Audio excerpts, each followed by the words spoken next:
todo mundo, que não são muitos, mas a presença de cada um é importante aqui. Que tiraram um tempinho nesse dia de jogo no Maracanã para vir participar da discussão, participar da conversa, e é o que a gente quer, né? Que todo mundo participe ativamente. Eu queria fazer um adendo. Tem um livrinho que eu trouxe uma cartilha. Ela foi escrita pela Aline Barros, ela é uma escritora de livros infantis. Tem ali vários exemplares, para se vocês quiserem pegar. Eu peguei ontem num evento que eu fui, foi aniversário do IFHP, e teve um evento que ela estava presente, que ela estava apresentando essa cartilha. Eu trouxe ela também pensando, porque assim, dá para ver que é uma cartilha infantil. E eu pensei que existem muitas pessoas aqui que fazem parte, que trabalham com a educação, então se quiser levar para trabalhar com seus alunos, ou coisa do tipo, mas também para bater numa tecla, que eu acho que é muito importante que a gente toque nessa pauta. Eu lembro que teve uma vez, eu acho que o meu estalo sobre inclusão dentro da faculdade foi numa aula que eu tive e uma professora perguntou quem queria ser professor de educação especial inclusiva. E aí algumas pessoas da turma levantaram a mão. E ela falou, tá bom, agora todo mundo abaixa a mão.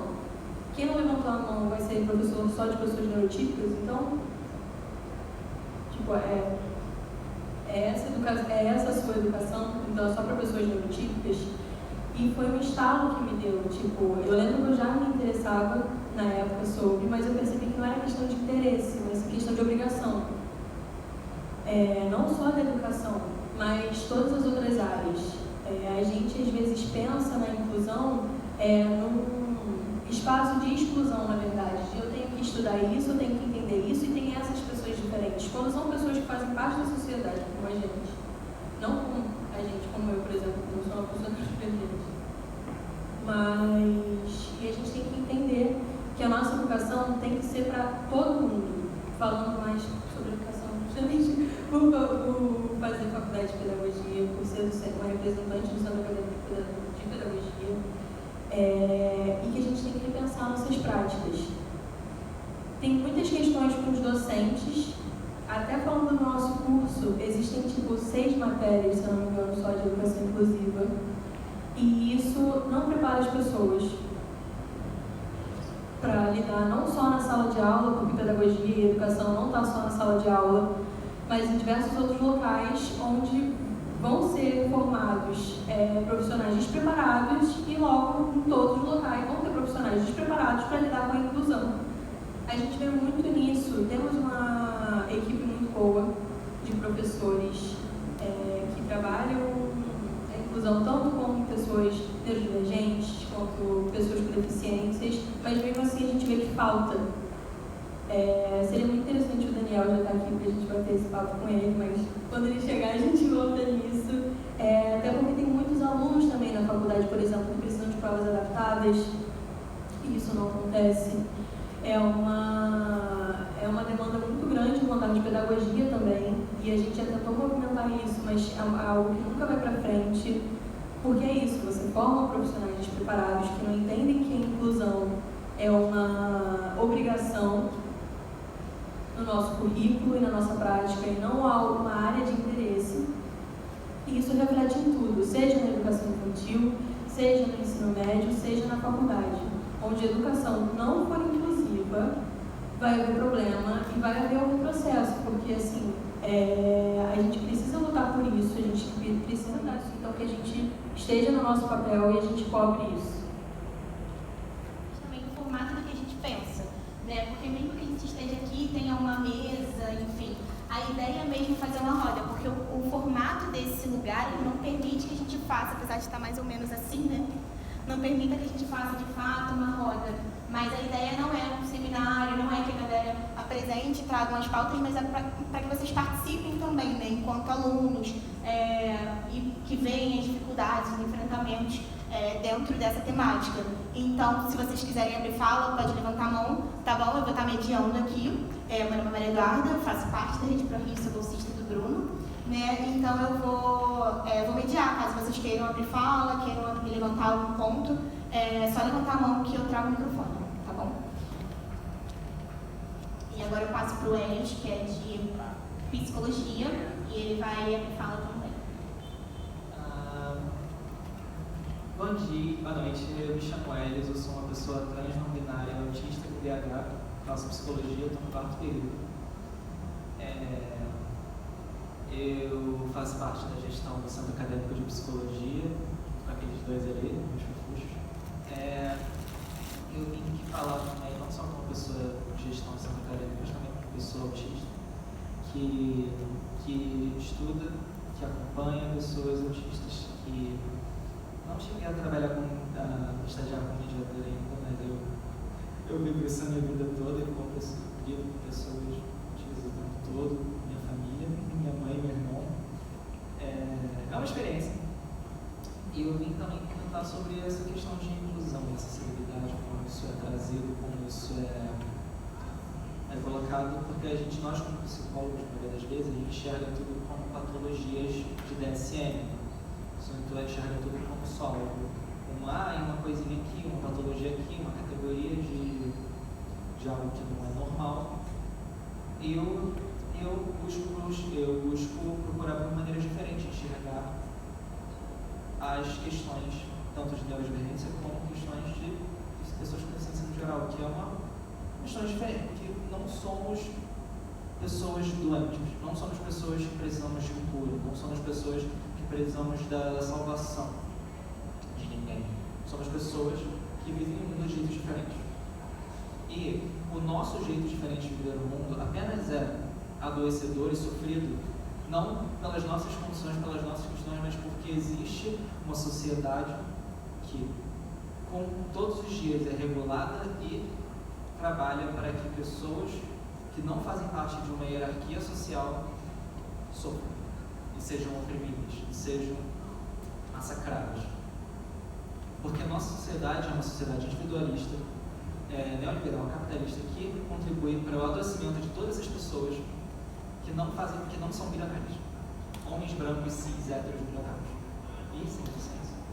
Nós estamos aqui trabalhando aqui hoje, somos todos, se não me engano, somos todos aqui, somos proletários, trabalhando e lutando por isso, pelas nossas diferenças, lutando pelos nossos direitos e para mostrar que a nossa vivência não é um lugar de sofrimento. Não é um lugar, nós não estamos aqui para sofrer, nós não viemos para esse mundo aqui para sofrer. Nós viemos nesse mundo aqui para viver a nossa vida e nos divertirmos, falar besteira com os outros, porque nós não somos os anjinhos azuis. Nós, pessoas autistas, não somos anjinhos azuis. Não somos nem azuis, porque isso aí é machismo. Somos pessoas que vivemos, que falamos besteira, que fazemos sexo, que sai por aí falando mal dos outros, e às vezes podemos até ser pessoas horríveis. Está tudo bem ser uma pessoa autista e ser uma pessoa horrível. E a gente tem que pensar não só a questão de deficiência, mas as questões de como se vive sendo uma pessoa autista e também possuindo outras interseccionalidades de vivência. Se você é uma pessoa autista e negra, sua vivência vai ser muito diferente de uma pessoa autista branca. Se você é uma pessoa autista trans e negra, você vai ser diferente de uma pessoa autista trans branca, mas que também tem algum outro tipo de outra deficiência física. A sua vivência vai ser completamente diferente. Então a gente não pode pensar o autismo como algo singular. A gente não pode pensar em nenhuma deficiência como algo singular. Nós temos que pensar tudo de uma maneira subjetiva, mas não uma subjetividade pronta. Ninguém só pega um formulário, joga e preenche tudo. Não, a gente tem que adaptar o nosso próprio ensino, a nossa própria visão, o nosso próprio conhecimento e sensibilizar o nosso olhar para cada pessoa e adaptar. E essa coisa sobre adaptação é sobre se adaptar para cada pessoa. Para cada pessoas suas diferentes dificuldades diferentes, ou não é, como eu falei antes, não é a nossa vivência, é a sociedade que faz com que a gente sofra.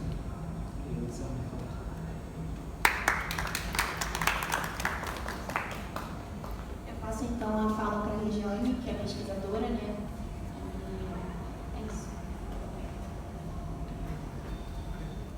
Me chamo João Marcelo, sou estudante de Direito, atualmente estou na gestão do Centro Acadêmico de Direito também, o CALC, e estou na função da presidência, da gestão. Eu vou tentar dar uma contribuição, talvez diferente sobre esse mesmo assunto, de modo a gente pensar de forma concreta de que maneira a gente pode pensar uma universidade plural, uma universidade mais inclusiva, principalmente para determinadas parcelas da sociedade que até pouco tempo atrás não poderiam se imaginar dentro desse espaço institucional. Bom, quando a gente pensa em uma universidade mais inclusiva, uma universidade plural, eu acho que a gente, estando acesso à universidade, eu acho que ninguém pode negar que, por exemplo, a lei de cotas, tanto para pessoas negras, indígenas, PCDs, foi um marco, talvez, na nossa história enquanto universidade, para permitir um acesso a determinada parcela da sociedade que antes não tinha acesso, ou tinha um acesso muito mais dificultado pela desigualdade da sociedade. E também a gente precisa pensar além do acesso à permanência estudantil. E quando a gente pensa em permanência estudantil, a gente necessariamente vai estar pensando também em assistência estudantil. E aí assistência estudantil abrangindo diversas coisas, desde o auxílio financeiro, através de bolsas, de auxílio, seja alimentação, transporte, material didático, como a gente tem aqui na UERJ, como também coisas para além da assistência financeira, que abrange também a assistência estudantil, como acessibilidade, infraestrutura. Quando a gente está falando, por exemplo, de pessoas com deficiência, a depender dessa deficiência, se a gente tem um local de estudo que não abarca as especificidades dessa pessoa, a gente não pode falar, por exemplo, de permanência estudantil. Não adianta garantir que essa pessoa possa entrar na universidade, mas a gente não tem os meios necessários, a infraestrutura necessária para que essas pessoas permaneçam na universidade. Enfim, infraestrutura, assistência psicológica, assistência à saúde como um todo. E aí eu acho que todos esses pontos que a gente levanta, um ponto em comum de tudo que se trata sobre permanência estudantil é a necessidade de recurso. E aí eu acho que é meio que impossível a gente fazer um debate, uma discussão sobre uma universidade mais plural, uma universidade mais inclusiva, sem necessariamente entrar no ponto sobre recursos, sobre verba pública para a universidade. Isso tem sido tema cada vez mais frequente do debate público sobre educação, tanto no Rio de Janeiro como no Brasil. Aqui no Rio de Janeiro a gente vive já há 7 ou 8 anos um regime de recuperação fiscal imposto pelo governo do Estado, pelos governos do Estado do Rio de Janeiro, que vem cada vez diminuindo mais e mais os recursos públicos às universidades, às instituições de ensino como um todo. E a nível nacional, eu acho que a gente pode dizer ali, desde talvez o ano anterior ao golpe contra Dilma, ali em 2015, 2016, 2017, a gente vê exatamente o mesmo caminho sendo trilhado em relação à destinação de verba por parte do governo federal à educação pública. E essa mesma tendência a gente não está vendo mudar nesse novo governo, atualmente do Lula, por exemplo. A gente está vendo novamente mais cortes contra a educação, várias universidades federais entrando em greve, e aí, enfim, trazendo esse ponto de vista no sentido de que, para a gente também pensar esses avanços, essas etapas que a gente precisa vencer pela frente para tornar a universidade um lugar mais inclusivo, mais acessível a todos, a gente precisa falar também de recurso, de verba pública, e pensar assistência estudantil, acesso, permanência estudantil, para que todos, de fato, possam permanecer na universidade e a universidade tenha os recursos necessários para fazer que essa universidade seja, de fato, um lugar para todos. Enfim, essa é a pequena contribuição que eu posso fazer. Te agradeço muito, João, pela sua fala. Acho muito importante, né? Quando a gente fala de recurso e pensa em acessibilidade, inclusão no geral, enfim, acho que é um tema que traz muitas camadas, mas que tem muito a ver com acesso educacional mesmo, né? Que tem útil, porque quando até eu chamei tanto a Kézia quanto a Regiane, né, que são as especialistas nesse assunto, eu concluí muito que eu acho que esse é um assunto que é muito abordado em educação básica, mas muito pouco em educação superior. Né? E quando a gente fala de democratizar acesso dentro de uma universidade pública, isso se faz mais real ainda. Então, esse espaço é muito importante mesmo. Agradeço a fala de vocês e vamos continuar, né, agora com as apresentações. Bruno Sobral. Boa noite, gente. Então, sou o Bruno Sobral, coordenador da Rede Correio, né, que está organizando o evento. Antes de qualquer coisa, saudar, né, primeiro a iniciativa da bolsista Maria Eduarda, que trouxe o tema, e é uma coisa que sempre a gente, eu como economista, na sua faculdade de Ciências Econômicas, né, mas sempre provoco os bolsistas e quem quiser colaborar na rede, de não ver a Rede Correio apenas pela agenda pessoal, às vezes, ou agenda de pesquisa do Grupo Sobral. Eu adoro ser provocado, né? Esse tema, eu acho que foi muito interessante nesse sentido, né? Porque hoje deveria ter, enfim, um termo público, né, muito expressivo, mas aí também, né, várias circunstâncias, né, colocada aí um jogo que surgiu aí de repente. De qualquer maneira, o evento está sendo gravado e isso eu acho importante porque eu sou um tipo de economista que eu acho que a gente não tem que pensar só, e acho que todos aqui, né, colocam desse ponto de vista, só no nosso ponto de partida, na nossa origem de formação.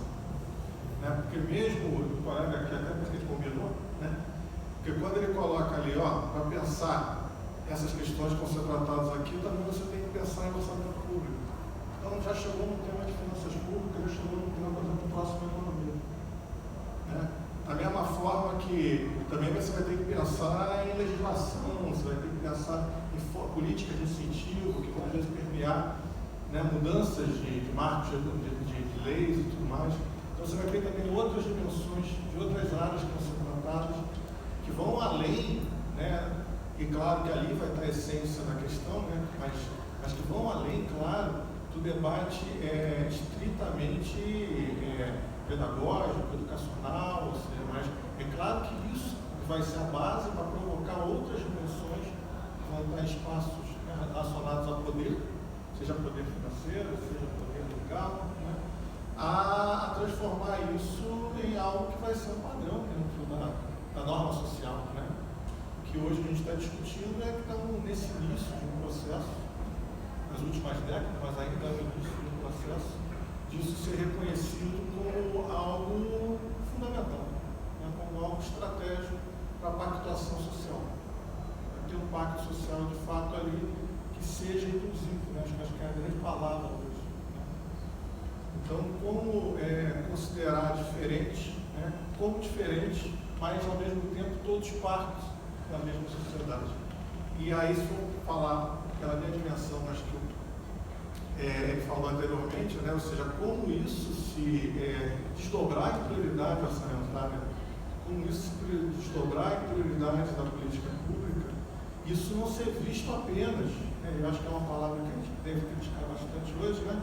Apenas como algo para pensar, mas de fato como algo que vai além de você fazer algo com uma, como se fosse ali, né? O colega de psicologia falou assim, como se fosse como uma parte, né? Como se fosse tratado como uma parte, né? Não, mas isso fosse visto como algo que faz parte da sociedade como um todo.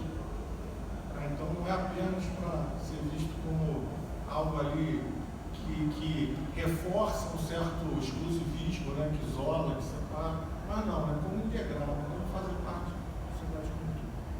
E aqui eu acho que assim, né, uma coisa que é importante eu falar, né, a Rede Correio, esse modelo aqui, né, que ainda estamos nesse formato, que a estrutura não facilita a dinâmica, a roda de conversa, o objetivo da roda de conversa, como o nome já diz, é ser uma conversa. Né? Então, ou seja, como estimular ao máximo o diálogo. Tá? Então, aqui, a ideia, inclusive, né, para já orientar as palestras, né, não é ser longas palestras, né? A ideia é muito mais coisas que provoquem o debate. Né? Ou seja, que as pessoas possam tirar dúvidas, buscar esclarecimentos, buscar de fato que isso transforme em um corpo, né? Um movimento, né? Sociopolítico, que as pessoas se sintam parte. Né? Não estão aqui só para assistir uma temática e se instruir, mas não, elas queiram se engajar, né? Então elas queiram sair daqui com mais perguntas do que tiveram, mas perguntas que sejam no sentido de despertar essa vontade de fazer parte. E aí, um convite que eu faço, né? A gente está sempre tentando criar um formato ideal para isso, mas a gente faz diversas rodas de conversa ao longo do ano.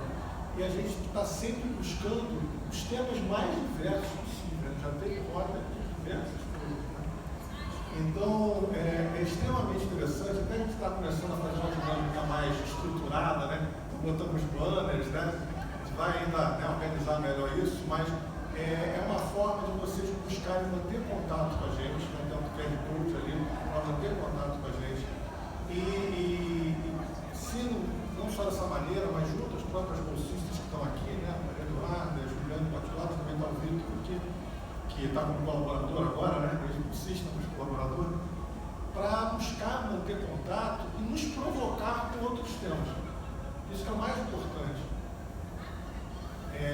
Temas que sejam de interesse dos alunos a ponto de serem coisas que vocês sentem falta, né? Que vocês se incomodam, falam assim, não tem isso na faculdade, não tem isso na universidade, ou deveria ter mais, né? Às vezes tem, mas deveria ter mais, porque às vezes a grade curricular às vezes não permite trazer temas tão contemporâneos, né? Às vezes você fica muito amarrado ali à teoria, né? As explicações longas, históricas, né? E você às vezes não chega, quando você vai falar da realidade, já acabou o período, né? Então, esse é o objetivo muito da hora, assim, pegar aquele aluno que está incomodado, né? Incomodado assim, que sente falta de algo, seja despertado. Né? E que isso pudesse ser um estímulo de engajamento também, se ajudasse a organizar, né? Trouxessem mais pessoas, porque a ideia de que o tema não pode ser só interessante para você, né? Mas esse tema tem que ser algo que se transforma em uma força coletiva, né?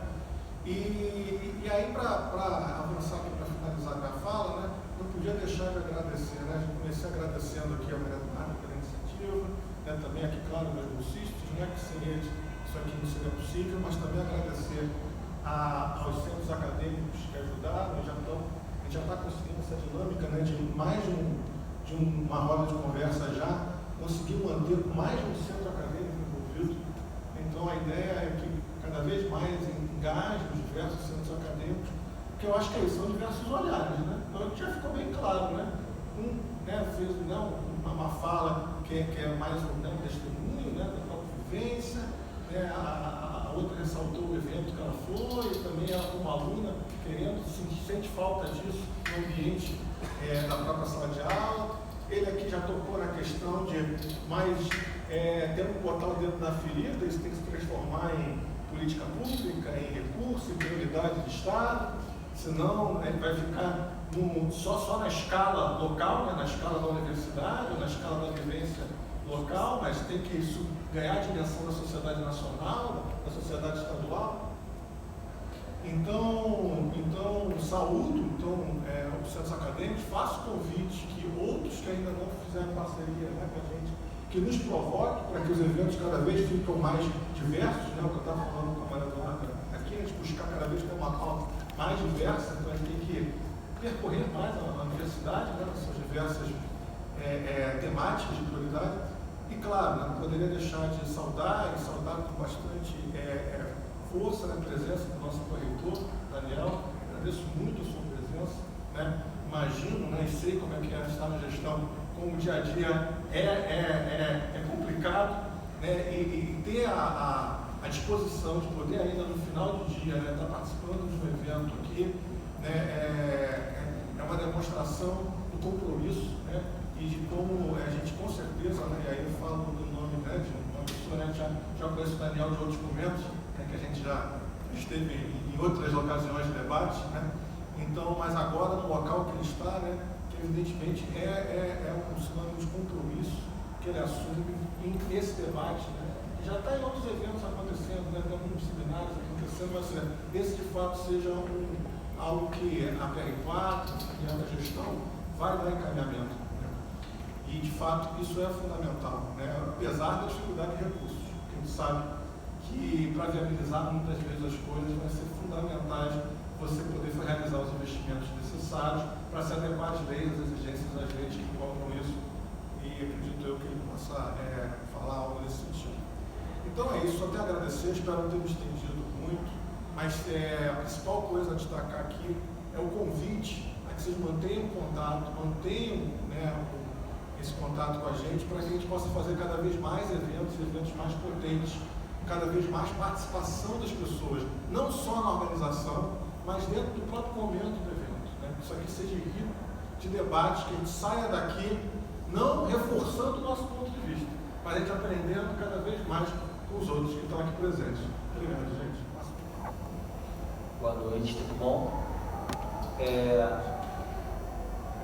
Queria agradecer a organização dos centros acadêmicos, queria agradecer o convite, falar da importância desse tipo de debate na universidade, falar do meu prazer de estar aqui, apesar do cansaço, mas é sempre revigorante estar num espaço como esse, falar do quanto eu já aprendi com o professor Bruno Sobral também em outros carnavais, sobre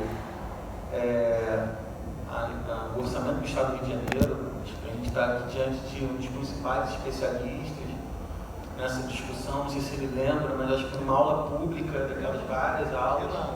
Aquela pracinha. Na pracinha, num outro contexto, né, de greves e que a gente, enfim, conseguiu superar na universidade naquele momento, mas a aprendizagem se acumulou a partir daquele momento de profunda crise da universidade, né? Então, falar da minha alegria de estar aqui também, saudar os colegas que estão aqui, os alunos, né, as alunas.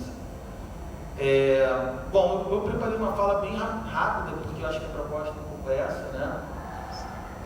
Responder a provocação em torno do nome do evento, né? A moda inclusiva, diálogos inclusivos para repensar uma universidade plural. Na minha opinião, é um nome bastante instigante. Me faz pensar sobre o que é necessário para a construção de uma universidade plural, que é a universidade do futuro. É uma utopia projetada por esse tempo presente, a de construir uma universidade plural. Ela ainda não está pronta. Obrigado. Mas ela possui essa urgência, né, de repensar um modelo de universidade. Eu acredito que a política de cotas, né, as ações afirmativas, ela vem se construindo como um espaço de construção desse futuro, que, sobretudo, responsabiliza o poder público, responsabiliza o Estado pelo enfrentamento de algumas desigualdades, né, de algumas assimetrias que constituem a formação social brasileira, coloca como dever do Estado o cumprimento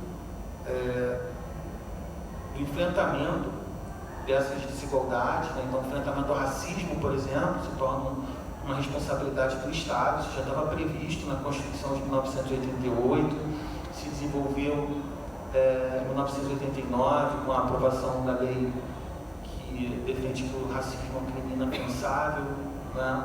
Se estende para a aprovação das leis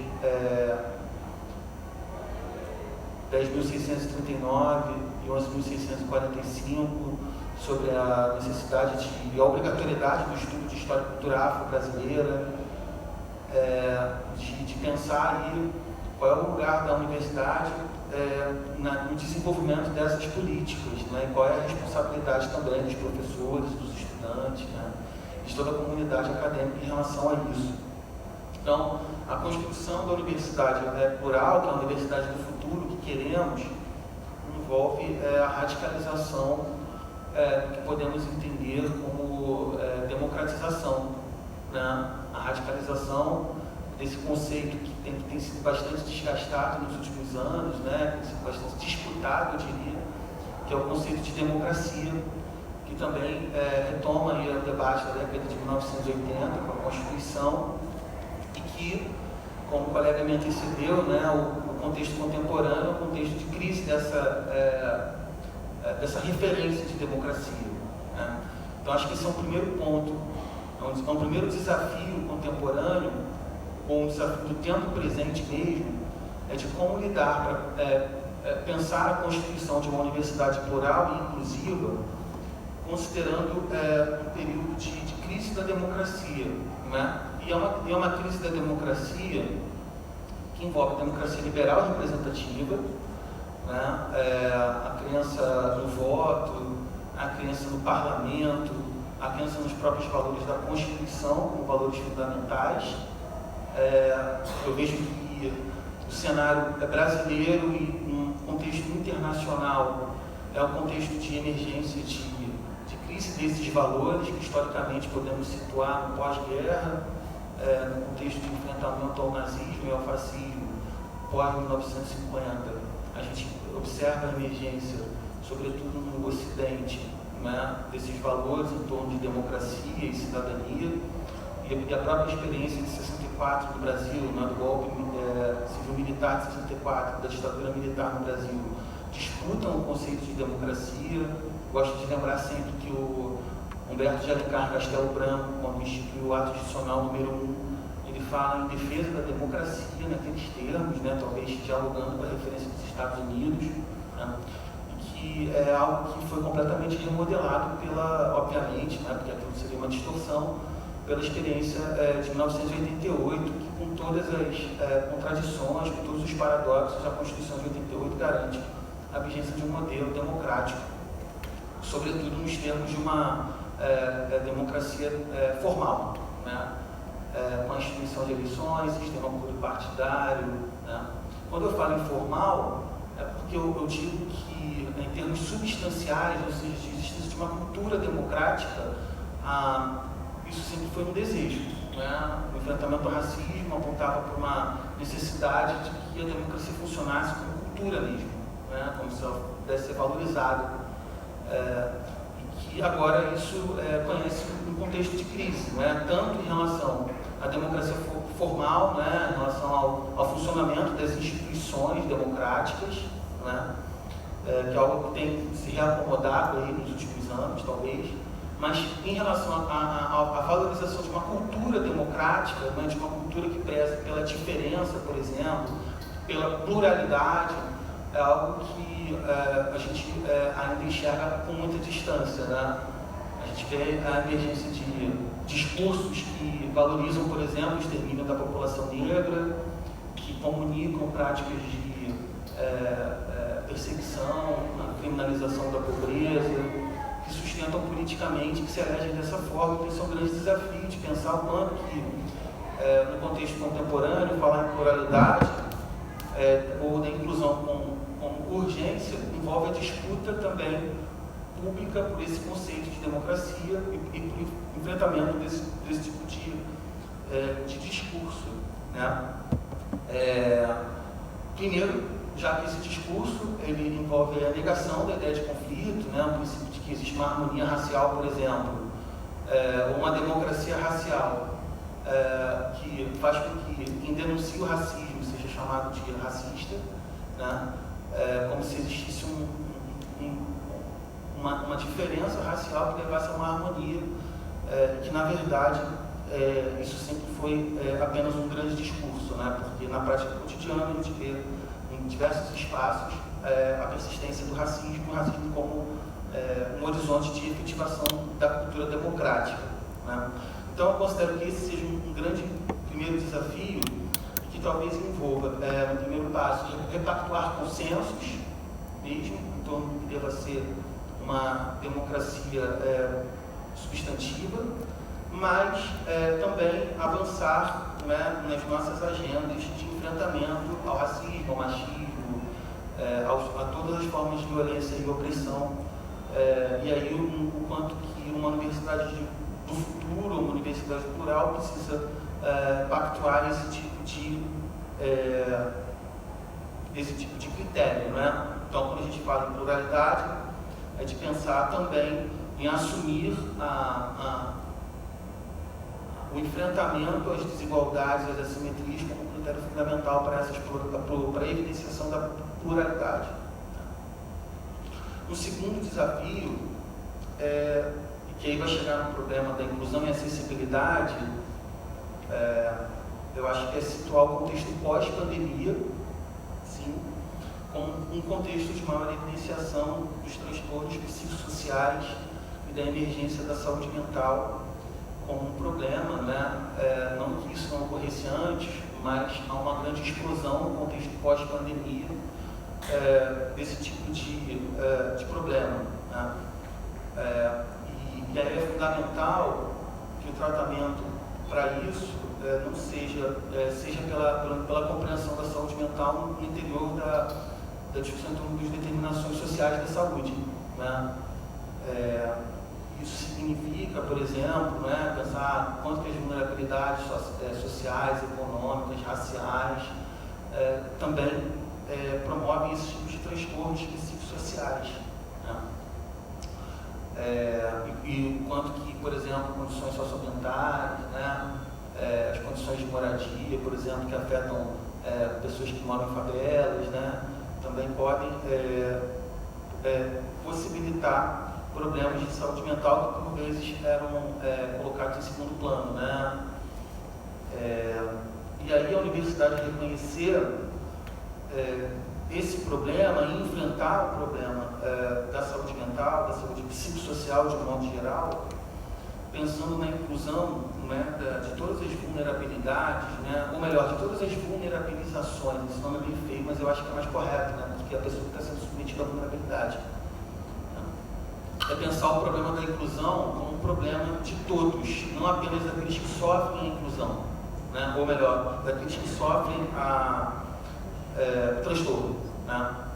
Eu acho que isso tem orientado bastante da nossa política para o departamento no caso da PR4, né, de saúde psicossocial, a ideia de que construir uma cultura, construir um ambiente universitário acolhedor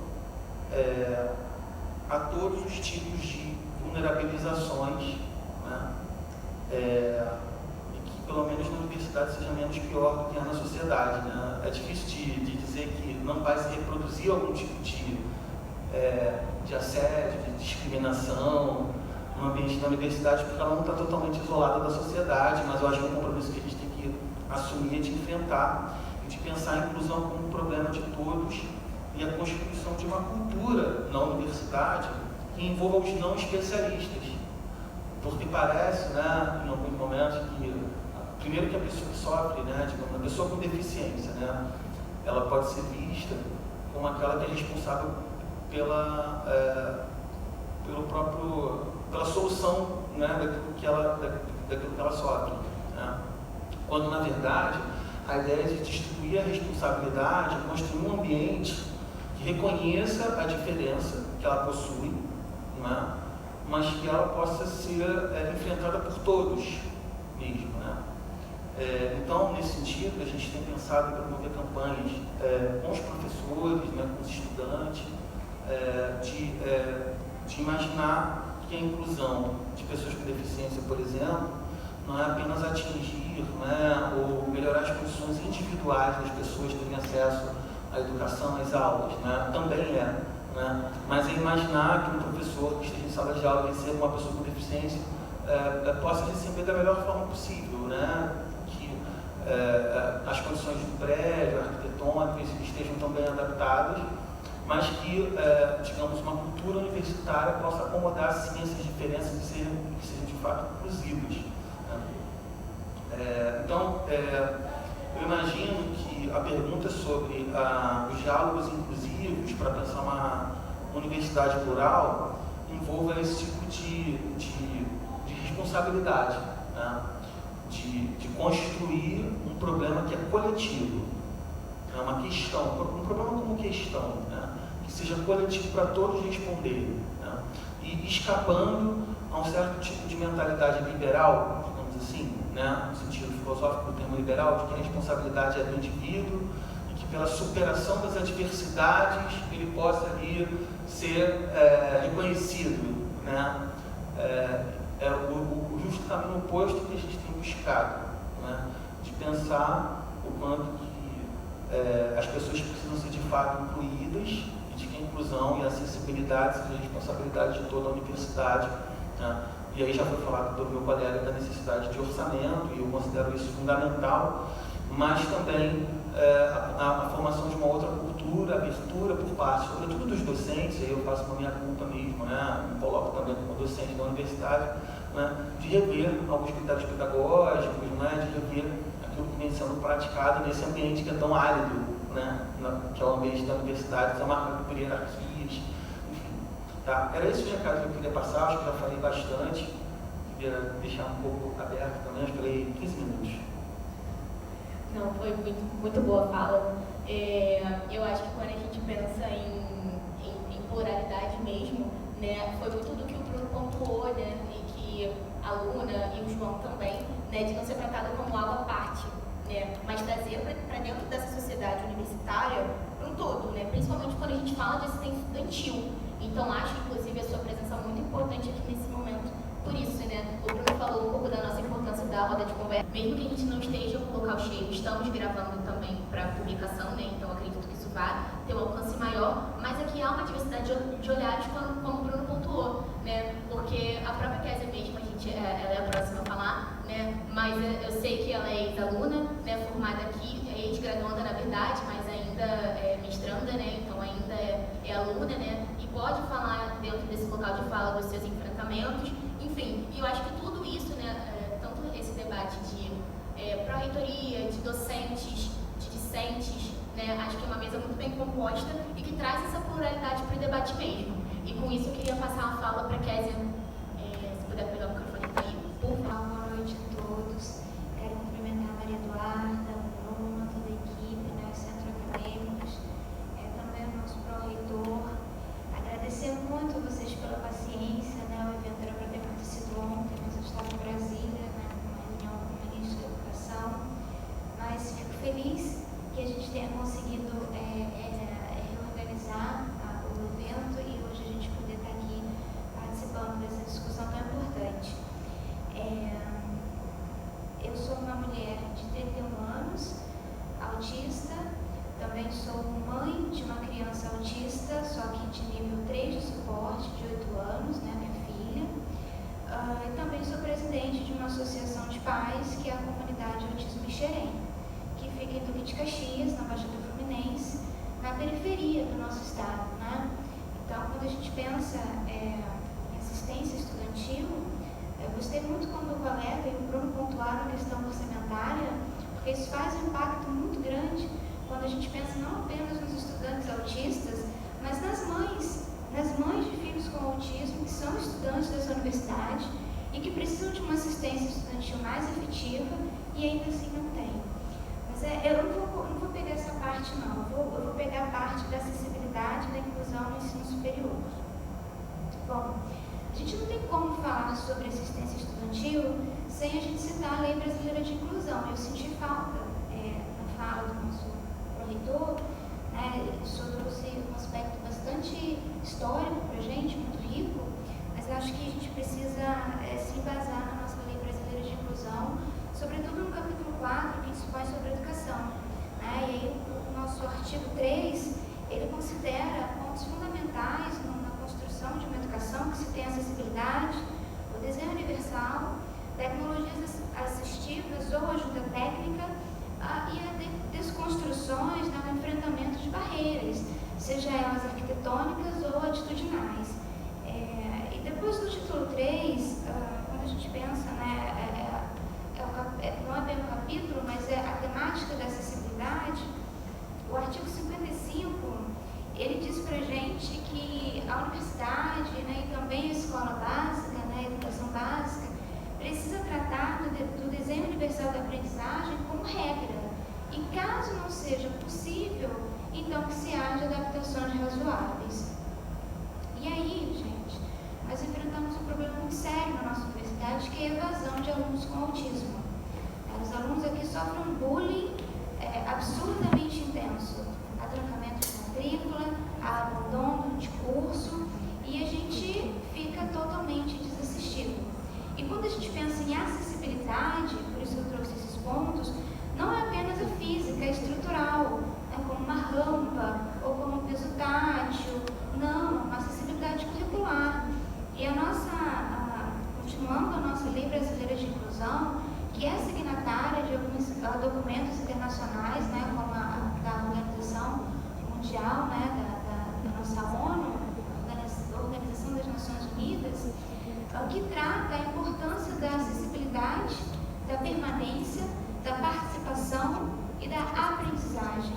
Então, esses são tópicos extremamente cruciais que a gente precisa repensar dentro de políticas institucionais. Eu concordo com os colegas quando vocês trazem a perspectiva do alargamento, de que isso precisa ser um enfrentamento da sociedade, mas hoje a gente está aqui numa discussão dentro da UERJ e a gente precisa, diante do quadro, né, do panorama que nós temos da nossa universidade, a gente precisa trazer uma atenção mais detalhada e mais intensa para a nossa política institucional de assistência estudantil para alunos com transtorno do espectro do autismo e outras deficiências também.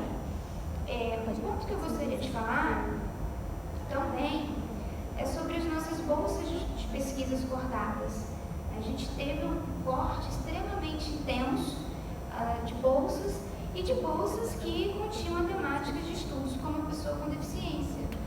E aí a gente se pergunta, até mesmo fazendo um alargamento dessa provocação para além da pró-reitoria, né, de assistente estudantil, quais tipos de produções científicas têm valor para essa universidade? E aí o colega trouxe a perspectiva da hierarquia, e eu gostaria de trazer aqui para a gente a perspectiva da contra-hegemonia. Né? Como que a gente pode discutir deficiência sem incentivo e sem uma perspectiva institucional de capital mesmo para pesquisa, produção científica sobre as pessoas com deficiências?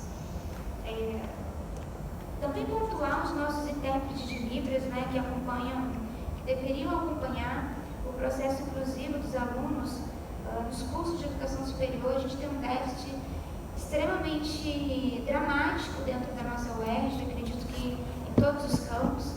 Falta intérprete de Libras, os que tem não dão conta, são poucos. A gente também precisa de uma atuação com maior visibilidade do NAI, que é um núcleo de apoio à inclusão, que inclusive é uma orientação do próprio governo federal, do MEC, né? E a gente precisa que o NAI possa acompanhar, ou se não o NAI para o reitor, mas um grupo de trabalho. A gente pode conseguir construir um grupo de trabalho para a gente poder mapear o quantitativo dos alunos com autismo, com deficiência na nossa universidade e também as condições que esses alunos hoje estão vivendo, né? E, inclusive, inserindo dentro dessa proposta a análise da evasão dos cursos de educação superior e o porquê que essas evasões estão acontecendo. Então, eu gostaria de colocar essas provocações aqui para a gente pensar que, enquanto universidade, né, uma universidade estadual, que que detém a verba pública, nós precisamos basear as nossas ações políticas, institucionais, de ações afirmativas, na Lei Brasileira de Inclusão, né, nas próprias diretrizes do MEC, da CECADI, né, que são extremamente essenciais, né, são importantes para que norteiem as nossas práticas institucionais, mas também curriculares dentro do nosso campus. Passo a palavra para minha colega Regiane. Sim, rapidinho, antes da Regiane fala, a gente já tem uma pergunta e eu queria pontuar mais uma vez que fica aberto, tá, gente? Não é só porque que a gente está numa composição de mesa, porque não tem como fazer diferente, né? As cadeiras aqui não são muito maleáveis. Mas normalmente quando a gente faz as rodas de conversa, a gente faz em formato de roda mesmo para que isso possa ser uma troca. E eu acho muito importante a nossa participação ativa enquanto aluna, né? Eu estou aqui mediando, mas também estou enquanto bolsista do Bruno, mas também estou enquanto aluna, porque também sou aluna, né? Enfim, então acho muito importante a gente ter também esse local de fala. Regiane, com você. Boa noite, meu nome é Regiane, sou uma mulher negra e mãe de uma criança autista. Meu filho tem 7 anos, foi diagnosticado com autismo com 5 anos de idade, devido à pandemia, do coronavírus. A questão do laudo atrasou, a questão de atendimento, no caso também, ficou muito comprometido, então o laudo dele saiu um pouco, digamos, tardio, né?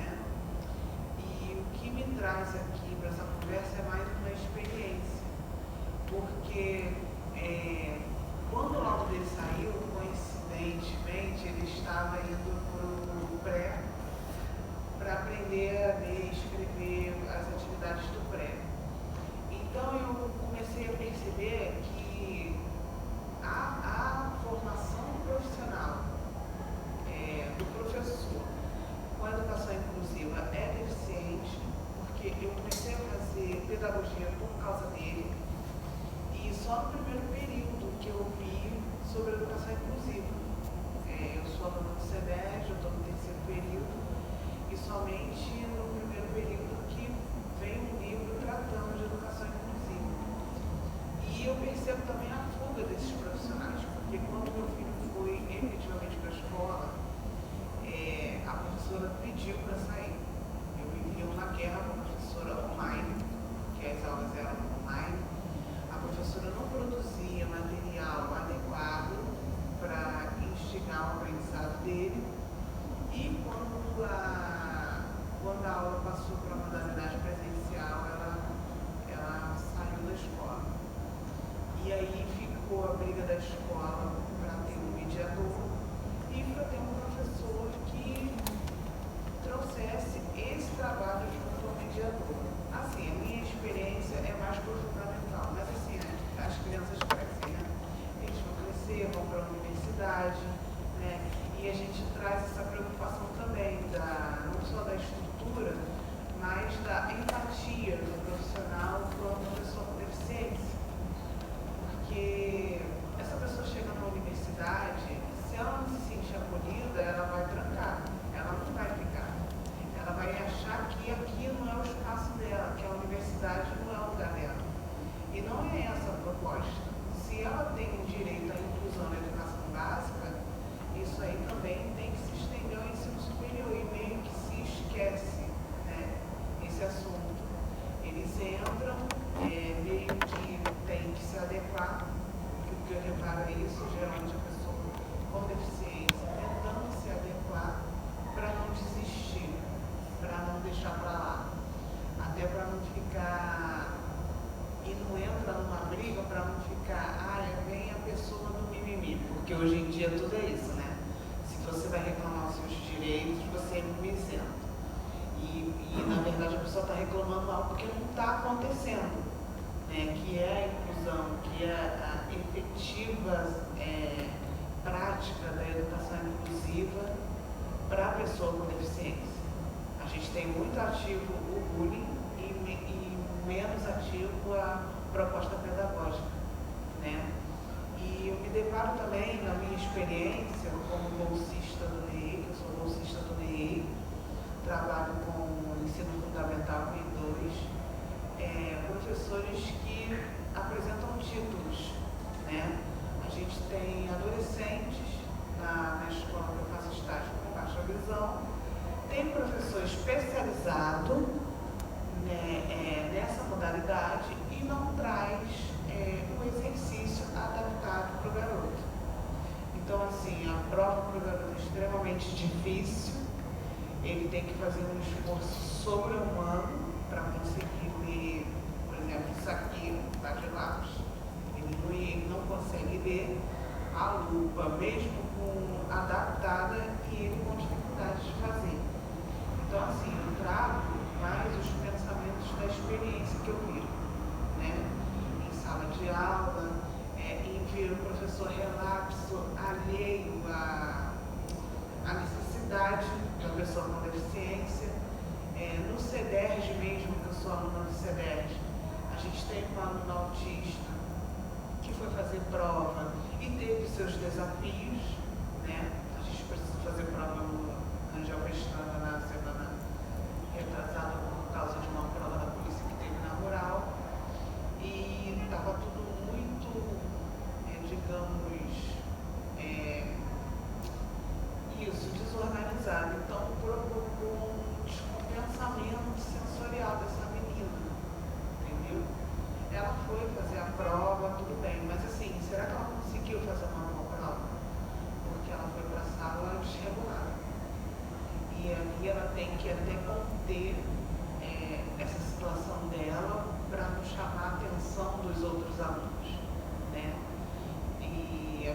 vezes até fica até com vergonha de ser uma pessoa com deficiência por causa dos olhares, né? Então, assim, a gente traz esse pensamento de experiência porque a gente tem políticas públicas, a gente tem lei, a gente tem todo um aparato, mas a gente não tem práticas efetivas voltadas para a pessoa com deficiência. A gente não pratica, a gente não tem a empatia de trazer para a sala de aula o exercício adaptado.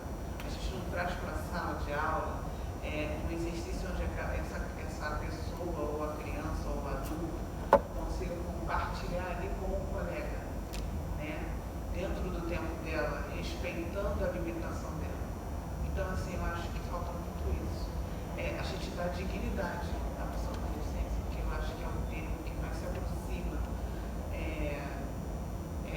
dar dignidade a essa pessoa, quando a gente viabiliza, né, a permanência dela, quando a gente valoriza isso. Então, é esse método de experiência que eu trago, né, das vivências, da dificuldade em que essas pessoas estão inseridas, porque a gente não é acostumado com o diferente. Eu não sei se eu penso assim porque eu acabei sendo mãe de uma criança com deficiência. Não sei, porque meu primo, ele tem características de autismo, mas nunca foi diagnosticado. Eu era a melhor amiga dele, nós éramos melhores amigos quando éramos crianças, né? Então, assim, às vezes eu me pego analisando se eu estou pensando nessa situação por ser uma mãe de uma criança que vive esse desafio, né? Ou se realmente eu tenho essa sensibilidade como professora, como estudante de pedagogia, né? De acolher. Eu atualmente estou estagiando com 2 meninas autistas, elas têm 16 anos, né? A mãe delas julga que eu faço um trabalho excelente com elas, né? E é essa camisa que eu tenho vestido e me autoavaliar como profissional também, né? Eu consigo pensar, não sei porquê, hoje, quando a professora traz a proposta pedagógica, adaptar, mas nem todo professor faz isso. Eu já peguei professor relapso que você passa, você corrige, você manda para casa. Então, assim, na perspectiva, se a mãe vê aquilo, que eu ficaria louca. Se eu ver acontecendo isso com o meu. Então, assim, o que eu tento mesmo, o que eu bato nessa tecla é trazer dignidade, porque ele vai crescer, ele tem que aprender o que é respeito e ele tem que entender que ele está sendo respeitado nesse espaço dele. Entendeu? Ele foi capaz de sair do ensino médio, que é um desafio, né? Dentro da realidade que a gente está vendo, adolescentes, crianças apanhando na escola. Eu estou vendo relato de mães que estão tirando da escola, então, assim, ela já não está tendo a perspectiva de terminar aquilo ali e ir para uma faculdade. E se ela conseguir sair daquilo ali e frequentar uma faculdade, entender que ela está sendo respeitada pela limitação dela, pela deficiência, pela situação de que quando ela se desregula, ela tem um espaço para ela tentar se regular, né? Porque o autista tem essa característica de tentar se regular, né? Para poder voltar à atividade, né? A questão sensorial deles, né? É bem preocupante, é bem como eu digo, né? Desafiadora, porque o que acontece? Às vezes a gente não consegue, a gente prepara tudo e a gente não consegue trazer o exercício, não consegue trabalhar o exercício, porque está muito desregulado, porque está muito fora e a gente não consegue trabalhar. Então, assim, gera às vezes uma frustração. E alguns gera alívio. Então, assim, eu não entendo isso, porque quanto mais a gente lê sobre o autismo, a gente vê que o autismo é mais comum do que se imagina, e a gente não se acostuma, a gente não se adapta. A gente não se preocupa em trabalhar, em incluir e respeitar. Então, é essa a minha fala, é isso que eu trago de experiência para a pessoa com deficiência dentro da universidade e dentro do espaço de aprendizado em geral.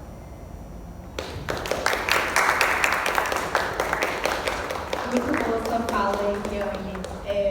Eu acho que quando a gente contou, isso mostra que ainda não é uma realidade que você trouxe pra gente agora. É muito importante essa vivência de mãe, mas de discente mesmo também, né? Então acho que esse espaço é muito de troca. Eu estava conversando com a Ju ali, que é da nossa comunicação, e ela falou que soltou um forms antecipado e que veio algumas perguntas. Eu vou abrir aqui uma agora. Eu acho que o nosso pró-reitor pode responder essa, porque é bem específica aqui para a unidade do Maracanã, e ele pontua assim: enquanto aluno do Maracanã, vejo que estruturalmente falando, quando faltam recursos estruturais dentro da universidade, eu não vejo como esse aluno pode permanecer dentro do meu curso, pois não há sequer carteiras que acomodem cadeira de rodas, né? Então eu acho que aqui ele trouxe uma problemática muito séria, né? Porque é um tema que traz muitas camadas, né? Mas a gente está falando de uma básica, estrutura, né? Então se a gente fala, né, se a gente pensa, né, que um aluno que, enfim, passou no vestibular, que seja, e tem, ele pode até ser neurodivergente, né, não só ter uma dificuldade de acesso físico, né, quando a gente pensa não só em acessibilidade no todo, eu acho que isso também conta, né, enfim, aí eu passo a palavra para o reitor. Sim, elas também levantaram outras questões, se você puder. Então, sobre a estrutura física, como eu dizia, a responsabilidade é de todos, né? Então, a gente precisa ter na prefeitura dos campi uma atuação, né, por parte da prefeitura dos campi para fazer esse tipo de adaptação da estrutura física e também da reitoria de ensino, né, de graduação, para que possa providenciar a acomodação não só dessa cadeira, mas de todas que venham a precisar, né? Então, eu acho que esse é um tema transversal, é um tema que vai implicar não só a PR4, mas também a todas as outras PRs, é um tema que implica a prefeitura dos campi, é um tema que implica a comunicação da universidade, a comuns, por exemplo, a rede Sírios. Quando a gente fala, né, de algum modo a PR4, ela acaba sendo identificada como aquela que trata das vulnerabilidades, né? Mas eu acredito que reconhecer essa vulnerabilidade, né, reconhecer essas condições e fazer a correta distribuição entre os diferentes segmentos da universidade seja fundamental, né? Eu acho que a transversalidade ela só vai se construir na prática se essa responsabilidade for de fato dividida, né? Então eu imagino que esse problema mencionado sobre a cadeira, no espaço para acomodação das cadeiras de rodas ou adaptação da estrutura física, do espaço físico, seja alguma coisa que precisa estar no horizonte mesmo, né? Daqueles que resolvem essa questão. Vale só destacar que na PR4, né, nós fizemos uma reunião com a comissão que se formou no ano passado, um GT, um grupo de trabalho que se formou, que se relacionava com a PR4, né, e que gerou um ótimo relatório de inclusão e acessibilidade.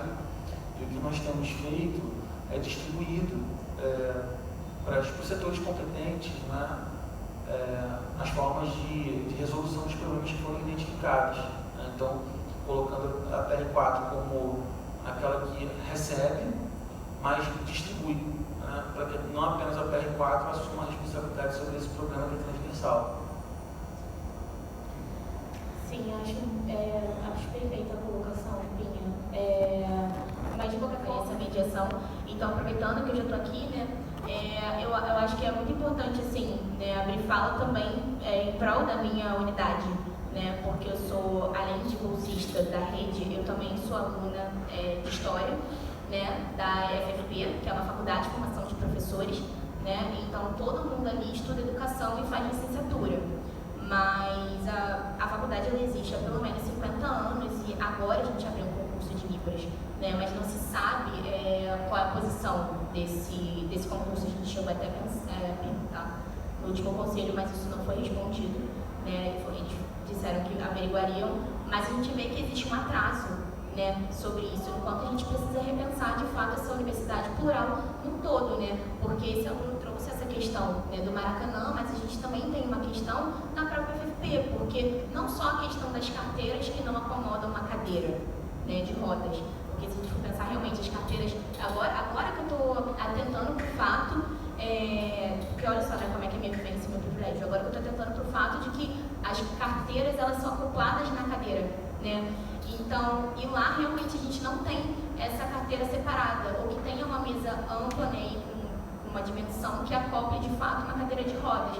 Mas no caso, aqui, né, lá também, mas no caso, quando a gente fala de FFP, esse aluno ele não consegue chegar, né, porque não há uma rampa, né, não há, foi até construída uma agora, mas que está totalmente irregular, ela não está em funcionamento, né, então o aluno que tem qualquer tipo de mobilidade física que dependa de uma cadeira, né, ele não entra nesse espaço, ele não acessa, né, porque não há elevador, enfim, quando a gente fala de estrutura é zero mesmo, a gente recebeu uma intérprete de Libras, né, mas nós somos vários cursos, né, a gente pensa também, acho que foi até uma das perguntas aqui que eu já estendo, né, em relação a Braille, porque não se vê isso, eu acredito que não só aqui no Maracanã, na minha unidade pelo menos não, e acredito que em todas, né, então a questão do Braille, né, a questão desse olhar mais atento, porque, por exemplo, eu estou me tornando professora pela UERJ, FFP, né, e a minha parte, toda a minha graduação em relação à parte de licenciatura,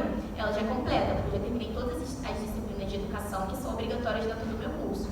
Mas a educação especial, ainda se trata, né, como educação especial, ainda é o nome da disciplina, lá dentro da grade curricular, não é uma disciplina obrigatória, né? Libras, eu enquanto professora, eu vou me formar pela UERJ, mas eu não consigo, não tenho capacidade de dar aula para um aluno que necessite de um intérprete, porque eu não consigo. E eu acho que quando a gente pensa numa educação inclusiva e numa formação de valor, isso precisa existir. Né? Essa minha fala aqui, acho que é muito enquanto aluna discente mesmo, sabe? Estou sendo preparada para a docência.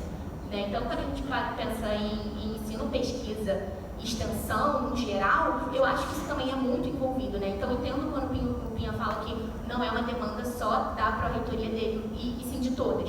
Né? Mas eu acho que também é um assunto que tem total a ver com assistência estudantil. Quando a gente fala de acesso, de permanência, acho que principalmente permanência, é um agravante para que se fale sobre assistência.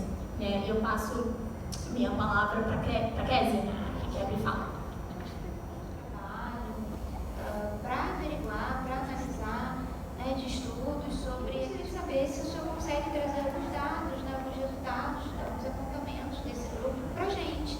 Eu acho que vai ser muito importante a gente ter esse acesso. Vocês concordam, pessoal? Né? Eu acho que é uma coisa assim muito válida, porque não é algo que pelo menos chegou ao conhecimento dos estudantes, né, a princípio. E levando essa consideração, assim, até a gente fazendo uma analogia ou uma alusão, né, à lei lá de dados, de transparência, não que não seja transparente, por favor, mas só a gente entendendo a importância de que esses dados sejam apresentados para a comunidade acadêmica. Acho que seria muito bacana se o senhor, caso o senhor não tenha agora em mãos, né, se o senhor de repente conseguir fazer uma publicação sobre isso, uma sistematização. E uma outra pontuação também é que o senhor disse que delegou para outras esferas institucionais. Isso é fantástico, porque a gente precisa de fato de uma perspectiva não apenas transdisciplinar, multidisciplinar, mas também a interseccionalidade das áreas. Né? Então isso é fundamental. Eu realmente fiquei feliz com essa iniciativa. Mas o que a Pró-Reitoria PR4 está fazendo no sentido do acompanhamento da delegação dessas ações, dessas funções para esses outros setores? E uma outra coisa que eu, por conta do cansaço, pessoal, estou 48 horas sem dormir, né? A gente veio de Brasília, então tivemos agenda com ministros, senadores, então foi bem puxado. Eu acabei esquecendo de dizer do orgulho que eu sinto de ter sido formada pelo CEDERJ. Minha colega aqui foi formada pelo CEDERJ Maracanã, pelo CEDERJ do Paulo Belfor Roxo, aqui pelo Maracanã, né, pelo UERJ. E eu, como uma mãe atípica, seria impossível fazer uma graduação presencial. Então foi o CEDERJ, né, a educação à distância, que me proporcionou a oportunidade não só de ser uma pedagoga, mas de hoje estar no mestrado em educação lá na Faculdade de Educação da Baixada. Né? O nosso programa de educação, cultura e comunicação em periferias. Então, e claro, fazer parte do núcleo de pesquisa em educação especial inclusiva, né, que eu faço parte desde 2017. Então, só para poder retificar aqui a minha fala, né, complementar e trazer de volta essas pautas para o senhor, que eu acho que é muito importante para todos nós em relação aos dados, né, aos resultados e a possibilidade de que nós alunos tenhamos acesso. Então, por que não pensarmos em fazer um fórum a partir desses resultados, né? Fórum público, convidando o NAI, que é o Núcleo de Apoio à Inclusão, junto com a PR4, porque como bem a Maria colocou, a gente tem um acesso para o reitor, mas e a permanência? A gente precisa de uma permanência, no mínimo, com dignidade, como a Regiane colocou. E quando a gente pensa em dignidade, a gente pode pensar nos direitos humanos. Né? E quais são os humanos que a gente quer aqui dentro dessa universidade? Né? E aí eu não falo apenas dos autistas, porque eu sou autista, mas eu falo também como mãe. Será que a gente quer essas mães dentro da nossa universidade? Né? Então, acho que são pontuações, inclusive colocar para o senhor que essa fala aqui, ela parte de uma perspectiva da decolonialidade. Quando a gente pensa numa contra-hegemonia e numa descolonização do ser da pessoa autista, né? Da condição de ser autista, da condição de ser uma mãe atípica. Então, acho que esse movimento que a gente está fazendo, organizado pelo nosso ProRio, a partir do Bruno e da Maria Eduarda, é um movimento histórico. E acho que essa universidade tem muito a agradecer a vocês e a nossa comunidade acadêmica também.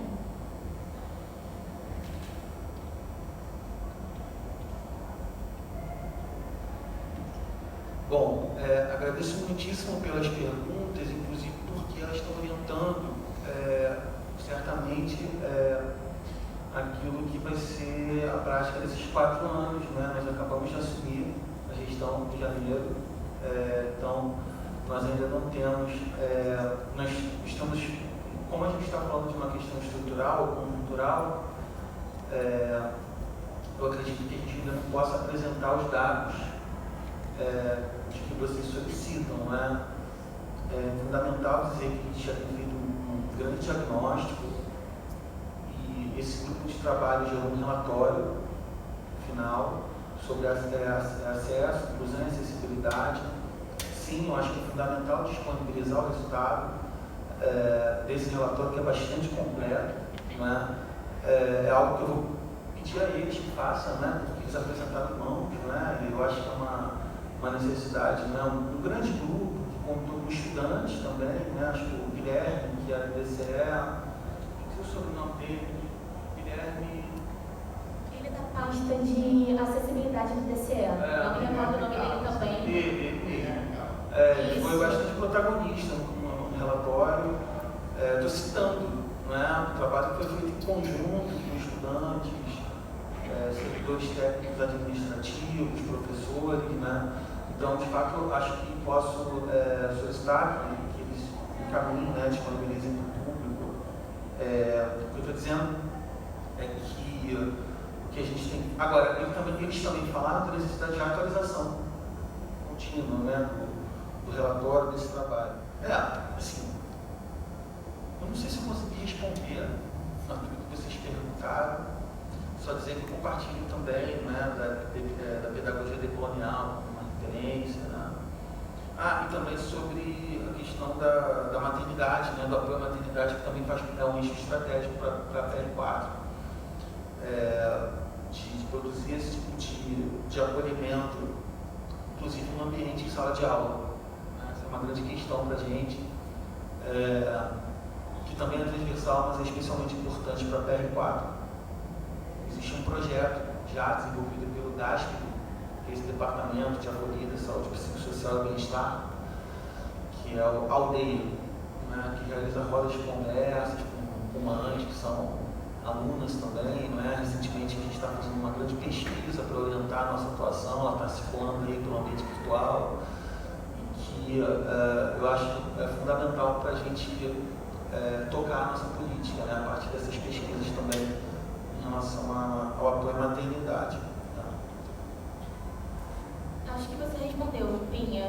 Acho que todas essas demandas que você está trazendo são realmente muito importantes, né? E é muito bom a gente ter esse olhar atento mesmo para tudo isso. A gente tem uma fila aqui de fala, primeiro vai ser o Hélios, depois o João, e aí a gente segue a fila, tá bom? Eu faço parte da gestão acadêmica de psicologia da pasta de mudança de idade, então eu acompanho muitas essas coisas. Não só isso, mas eu também acompanho por fora. Eu já fui liderador de pessoas com deficiência visual, eu já ajudei muitas coisas que eu poderia, tudo que estava dentro do meu alcance, e eu já acompanhei um amigo meu de deficiência visual até uma região várias vezes, que ele era da minha sala. E é sobre as coisas que a gente já discutiu, já conversou muito sobre esses assuntos e dos questionamentos, sabe? E das coisas principais que a gente tem reclamado, coisas que a gente tem cobrado como centro acadêmico, é a adição de piso tátil dentro do espaço acadêmico, do espaço universitário.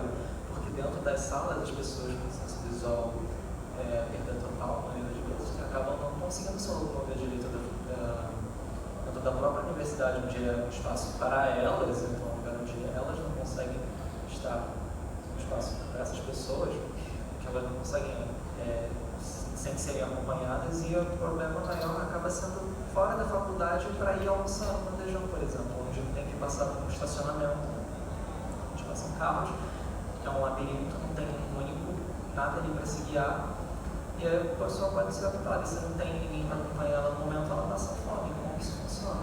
E até questões de, por exemplo, professores que passam slides e assim, estou passando um slide, você não consegue enxergar, o problema é seu. Você não, eu estou fazendo uma prova aqui. Já teve um professor que teve uma aluna na minha sala que falou, professor, às vezes eu tenho dificuldade em entender essas questões porque eu tenho TDAH, e ficou por aí. Não tem prova, as provas não são adaptadas, mesmo sendo solicitado, é uma coisa, já solicitei uma prova diferenciada, uma prova adaptada para mim uma vez, o que o professor fez foi me colocar numa sala diferente. Já todas as metodologias que a gente pede, as coisas que acontecem, já vejo muito capazes de os professores falando que autismo é timidez. Já ouvi falas de professores falando que é só invenção da indústria farmacêutica. Então, são coisas que a gente tem que se atentar, coisas que a gente tem que ver. E sobre, nós temos que nos informar mais como um todo, dentro da instituição. Nós, como alunos, os docentes, os alunos, todo mundo tem que se informar mais, porque senão porque não é uma cobrança só, os professores têm que fazer isso, a PR4 tem que fazer isso, porque é uma cobrança de todo mundo tem que lutar por isso. E não é só uma pessoa que tem que responder por isso, é algo.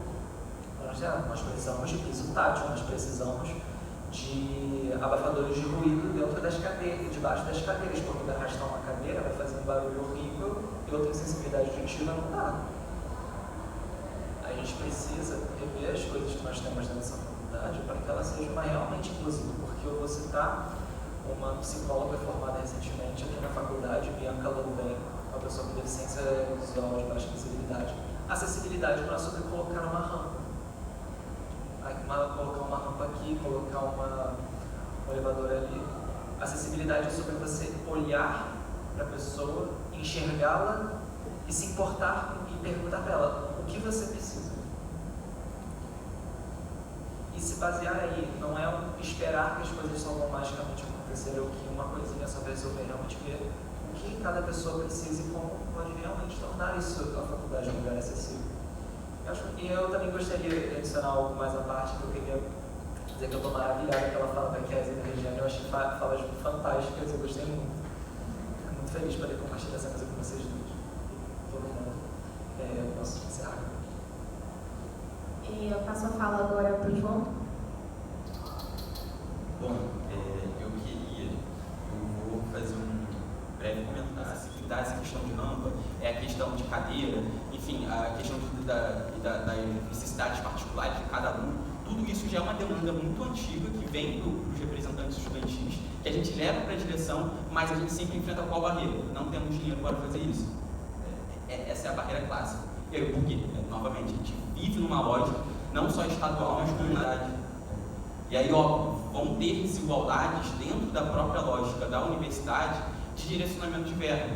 Aí a gente pensa, por que está sendo alocado verba para uma determinada área, mas não está sendo alocado verba para, por exemplo, garantir uma maior acessibilidade dos estudantes? Eu acho que isso é um debate que a gente precisa fazer aqui dentro. Mas o principal é que a gente não tem verba, a gente tem que ficar batendo cabeça internamente para conseguir realocar verba, porque a gente nunca aumenta o investimento, já tem um dinheiro fixo, um valor já fixo de orçamento público para a universidade, em que as gestões têm que ficar remanejando esse valor para determinadas áreas. E a gente não consegue pensar em investimento, em avançar. A gente só pensa em avançar em algumas áreas para retroagir em outras. Enfim, eu acho que esse é um ponto que entra em comum em todas as falas. E aí a gente vê uma lógica nacional de estação dos gastos públicos. Atualmente, por exemplo, a gente está num governo que a gente pode entender um governo progressista, principalmente em relação ao último governo federal, mas que na prática a gente viu até agora um governo que aumentou, por exemplo, a verba para a segurança pública, conseguindo investir mais nas polícias, aumentando receita, aumentando os vencimentos dos policiais. A gente tem basicamente todas as categorias policiais, civis e federais, tendo um aumento de até maior de 20%. Ao passo que a gente está vendo uma greve federal surgindo na maioria das universidades do Brasil por não ter nenhum tipo de reajuste e muito pelo contrário, a gente está tendo vários cortes de verba nas universidades. Então a gente está numa situação extremamente complicada e que eu acho que qualquer debate que a gente pense em qualquer área dentro da universidade para avançar, a gente vai ter que esbarrar na questão orçamentária, na questão desse regime neoliberal que está sendo imposto para a gente está tomando uma verdadeira coça nesse sentido. Enfim, desculpa falar muito. Não, foi muito boa a sua visão. Só aproveitar um gancho aqui para se perder e até para chamar a atenção de vocês para um detalhe que está na mesa de negociação, da renegociação da dívida dos estados. Recentemente, em torno de um mês e meio atrás, o ministro da Fazenda, Fernando Haddad, chamou os governadores que estão mais necessidade aí de renegociação, foram todos lá, mas foi os estados de sempre, né? Minas Gerais, Rio de Janeiro, Rio Grande do Sul, acho que foi São Paulo também. E, na verdade, ele foi lá porque, enfim, eles estão cobrando, evidentemente, uma nova lei, como sempre, né? Uma nova lei de renegociação, um novo alívio, né? Poder tocar as coisas, dado que, seja pelo arcabouço, seja pela própria atitude também, enfim, da própria forma como eles organizam a política pública, eles estão dando resposta para a questão do problema fiscal. E aí o ministro, na verdade, ele chega lá com uma proposta. Né? Então, na verdade, ele não foi lá, como já em diversas reuniões, tendo que ouvir, né? Tendo que ouvir as reclamações, os alarmismos, que senão vai quebrar tudo de novo, vai... Enfim. E eu acho que é importante essa proposta dele, chamar a atenção de vocês, porque eu acho que dialoga com essa questão da provocação sobre se prioriza ou não a educação, mas na verdade ali ele coloca o seguinte, né? Ou seja, que ele aceita abaixar os juros da dívida, inclusive pode abaixar para metade, os juros da dívida hoje, se não me engano, veio para a Selic mais 4%, ele pode abaixar para 2%, mas mediante ao quê? Isso está em discussão, né? Porque na verdade não há ainda uma lei, não há indicadores, não há ainda algo, né, vamos dizer assim, concreto, específico, transformado em política pública, mas em troca de investimento em educação. Se o governo do Estado apresentar investimentos em educação, ele abaixa os juros da dívida. Então, na verdade, o que ele está querendo dizer com isso? Que ele troca o que teria que dar de recurso para pagamento da dívida para o governo federal para gasto do governo estadual em educação. Né? Colocando em outro seria isso. Isso está em discussão, porque na verdade, claro, eu não estava lá, mas né, imagino que pega o governo do estado do Rio de Janeiro meio no contrapé, porque ele não tem foco, né? Você colocou ali uma prioridade, uma vitrine, né, de resultados nessa área, enfim. Não estamos naquela época lá de CIEP, algo que se vale assim, que você está buscando uma reflexão sobre uma nova educação, enfim. Não é a vitrine, né? Não é ali que ele está trabalhando um legado dele.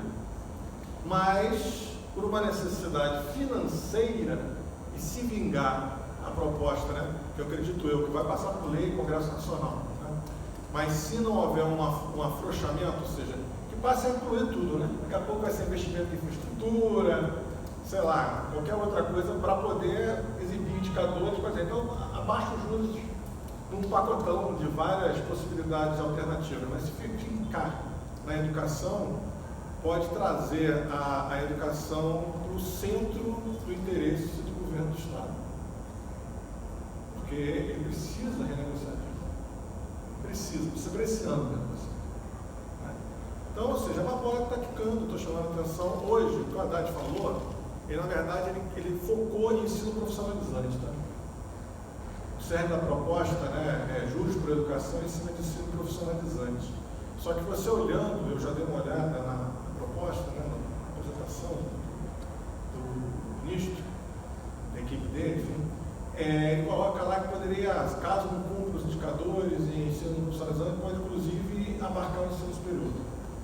Né? Então, há uma margem, né, que eu procuraria, né, para discussão, né, estou propondo aqui em Congresso Nacional, mas o que eu procuraria é que você considerasse os dois, né, ou seja, o ensino profissionalizante e o ensino superior, como os dois poderiam atingir essas metas. E aí, porque na verdade, às vezes, né, até por um desconhecimento, não sei, enfim, às vezes o governo federal, né, não olha para o ensino superior, né, com a mesma prioridade que ele olha para o ensino profissionalizante. Ele acha um pouco que o ensino superior, sei lá, é coisa de universidade federal, né, esquece que o governo do Sandoz também tem universidade, né, não é só ensino profissionalizante, né. Porque o conceito que está por trás da defesa dele, que é o conceito econômico, é o que poderia gerar ganhos de produtividade. E, pô, se você considerar que o ensino superior é algo que gera ganhos de produtividade, ou seja, que você consegue formar pessoas com alta qualificação e que isso pode ter retorno econômico, aumentar o PIB, aumentar a arrecadação, e aí que a questão fiscal bate, né? A ideia é um modelo que se retroalimenta, né? Você está gerando um estímulo a uma economia mais desenvolvida, que gera mais arrecadação, que gera mais capacidade de pagamento da dívida. Essa que é a concepção por trás. Então, ou seja, só a fazer a defesa de que a universidade também gera esses ganhos de produtividade, está no ensino superior, e isso, entendeu, Daniel? A gente embarcar, e aí é importantíssimo, porque isso aí é uma bola quicando, né? Ou seja, nessa reunião ele falou que no prazo de 60 dias estaria apresentando um projeto de lei do Congresso Nacional para botar em discussão lá. Né? Então é fundamental articular um debate, primeiro para incluir o ensino superior com a mesma prioridade que o ensino profissionalizante. Senão a gente fica meio na margem do texto, né? Mas, segundo, para não deixar também o negócio ampliar demais, porque senão vão buscar qualquer indicador, né? E particularmente uma coisa que o governo estadual gosta de fazer muito, que é obra, né? Senão ele vai ficar falando, não, eu contemplei lá e me abaixo os juros por um monte de obra de infraestrutura, de rodovia, de sei lá o quê. E eu acho que é a chance que a gente tem, então, de priorizar o gasto público em educação, que seria, né, para quem lida com orçamento, de orçamento de universidade, mas ensino de educação, de modo geral, como é fundamental o piso, né? O cumprimento constitucional, podemos dizer, vantagem numa mesa de negociação com qualquer governo, particularmente governos que não têm como vitrine a área da educação, que ele tem que cumprir minimamente um gasto, porque ele tem que cumprir esse piso de educação, porque senão ele cai lá sempre naquela exigência do Tribunal de Contas que vai cobrar dele que ele não está cumprindo. Isso sempre gera um desgaste. Eu considero essa proposta do Haddad, né, que ainda está embrionária, né, como se fosse um reforço à ideia do piso, né, ou seja, mais um argumento para você garantir, salvaguardar, né, um volume de orçamentário para a educação. Né. Isso assim, podemos dizer, na regra do jogo, né? Porque muito se colocou aqui, mas aqui não vai haver espaço, não vou ficar aqui, evidentemente, não tem espaço para discutir como repensar essa questão da dívida, renegociação fiscal, isso tudo. Mas assim, só para trazer algo que o ministro já falou, eu gostei, eu quero, assim, a prioridade do governo federal, né, fazer uma virada na educação, apesar de todos os problemas que ele colocou aqui, né, ali como está a relação com as suas próprias unidades, né, federais, né. Mas ele lá, na hora que está falando com os estados, ele está falando, eu quero trocar essa dívida por isso. E eu acho que, então, o que eu provocaria aqui a mesa, na verdade, estendendo aqui para que a gente busque fazer, né, uma discussão, provoque uma discussão, Daniel, junto inclusive a LERJ, ou seja, criar audiências públicas para defender um argumento, para pegar ali a deixa do ministro. Porque senão, se deixar para o governo estadual, né, dizer que está afim, né, ele vai buscar ter uma renegociação da dívida sem tocar nesse assunto, porque, como eu falei, não é um assunto que ele teria facilidade institucional. Você com certeza vai concordar isso comigo, seria ótimo, né? Você teria noites muito mais tranquilas de sono, né? Ou finais de dia muito mais não tão cansativos como estão sendo, né? Porque eu sei como é que enfim, né? Acaba que e até por isso volto sempre a agradecer a sua presença aqui, porque qualquer mesa, né, que um gestor venha, né, ele vira o centro da atenção e todo mundo vai fazer pergunta exigindo, porque é isso, né, expectativas que se colocam para a gestão. Mas é sempre bom a gente pensar que a gente está dentro de um contexto. Porque por mais que há vontade política, e está claro com a presença dele aqui, que há vontade política, inclusive de se expor, de estar aqui negociando soluções, né?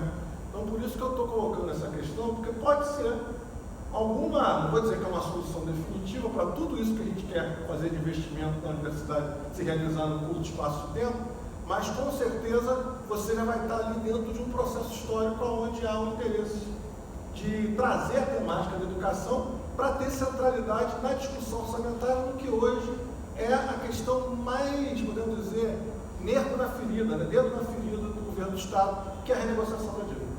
Tá bom? Então, desculpa ter me alongado aqui, né? Mas é porque eu acho que isso converge para também ter uma coisa de propositivo, né? Até para ajudar aqui o Daniel, porque senão, coitado, ele vai ficar sendo cobrado. Mas como é que vai fazer? E aí? É importante, tudo mais.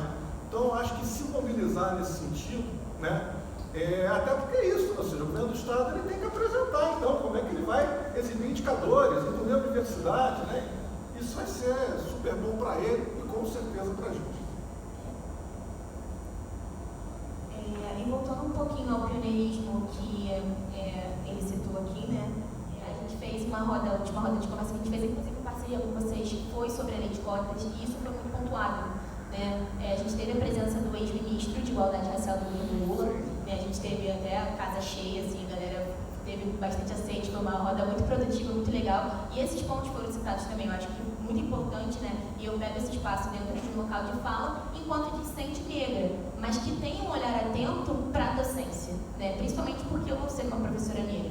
Eu acho que é muito importante a gente se atentar aos concursos, né? Falando bem rapidinho aqui, para a gente talvez ampliar essas cotas para concurso, né? Principalmente dentro da UERJ, que a Abra foi uma das primeiras, né? Pioneira a abraçar a causa da lei de cotas, né? Então, dentro do meu curso mesmo, eu vejo um corpo docente pouco diverso, né?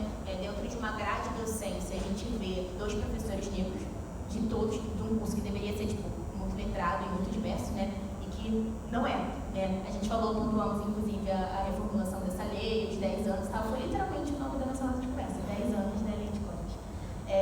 Enfim, foi bem produtivo. A gente tem uma fila aqui, gente, de falas. Só vou pedir para que as falas sejam mais sucintas por conta do horário, né? Porque a gente sabe que eles têm jogo e tal, então mais para a gente dar uma corrida, porque sabemos que é um assunto que tem muitas camadas. Vou abrir fala agora para o Pedro, da administração. Só vou pedir para que venha aqui, porque o microfone não é muito longo. Estou pulsando. Já que tem que ser rápido, eu vou tentar correr um pouquinho. Primeiro, quanto à questão do grupo de trabalho da Comissão de Acessibilidade,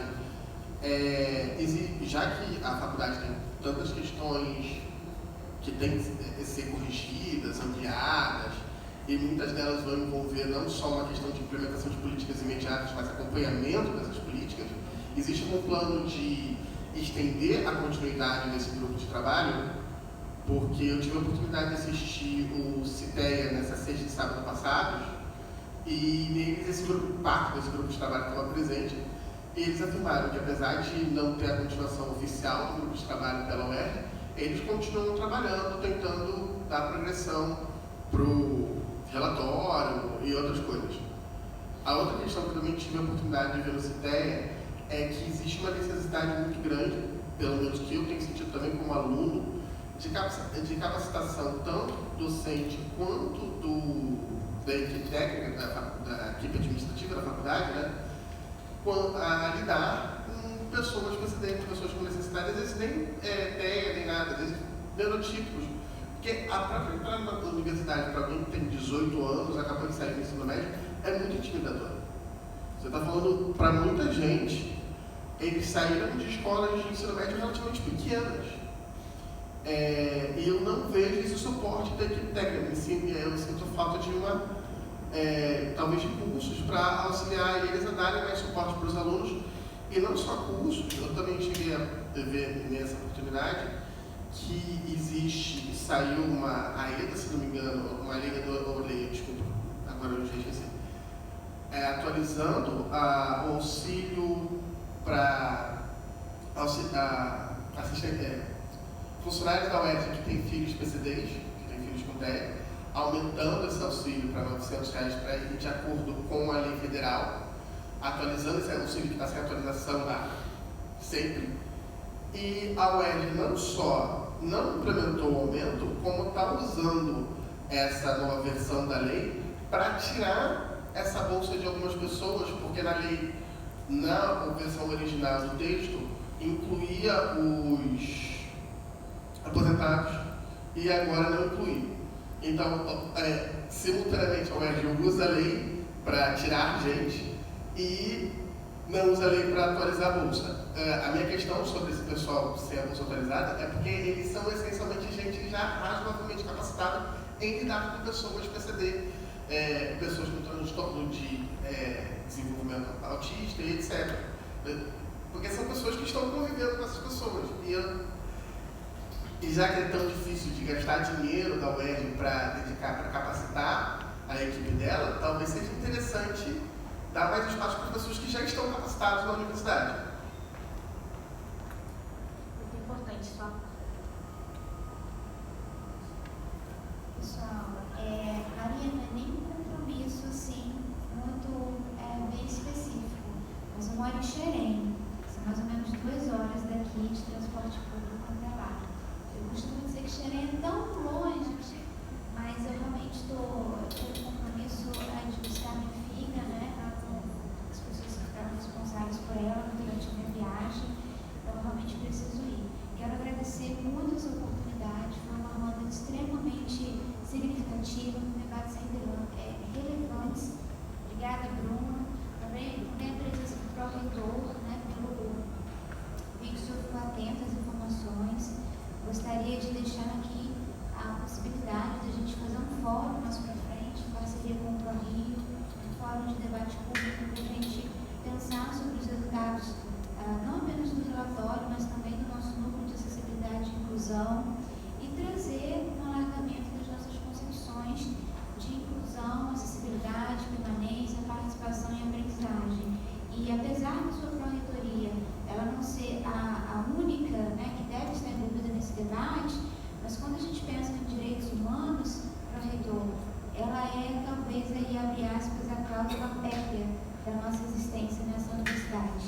Então, obrigada a todos e até o próximo, viu? Obrigada, Kézia. Muito importante sua participação com a gente. Você, enquanto local de fala, de vivência, são muitos locais de fala, então a sua presença foi essencial. A gente até marcou a data por conta da demanda de vocês duas, né, porque sabemos o quanto é importante a presença, quanto foi, né, importante a presença de vocês aqui, e realmente foi muito construtivo. Não sei se a Regiane vai precisar ir, mas se ainda puder ficar com a gente também vai ser ótimo, muito construtivo, se quiserem falar também. Agradeço. A próxima pessoa agora é o Fernando, de Pedagogia. Agradecer pela roda. Eu acho que é de extrema importância debater esses temas nesse espaço da universidade que forma tantas pessoas. Agradeço pela presença de cada um de vocês aqui. Eu tenho percebido que muitas coisas estão sendo abordadas, muitos temas, como foi colocado pelo colega, de diferentes pontos de vista. Mas eu queria fazer uma pergunta, como o pró-reitor de assistência estudantil está aqui, a pergunta.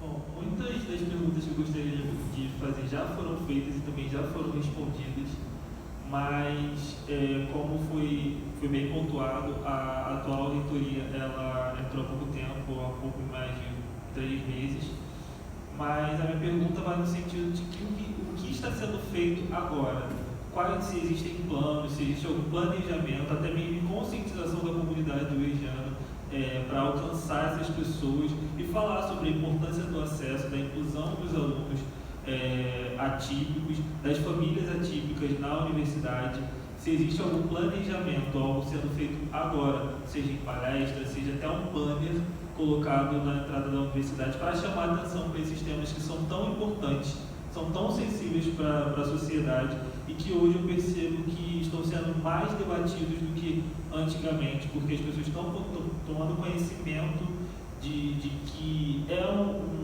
uma situação comum na nossa sociedade. Nós estamos o tempo todo convivendo com essas pessoas e são pessoas importantes, são seres humanos que precisam ser vistos como tais. Então, a minha pergunta é nesse sentido e um relato de experiência.